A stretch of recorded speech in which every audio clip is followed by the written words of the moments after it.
Holy shit. Taking out clips in cold weather. Fuck my hands.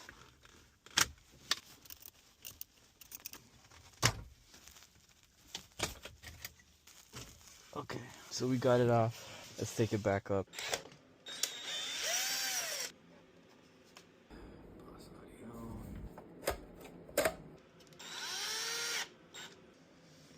No gaps in the sides, but there's this gap in the bottom.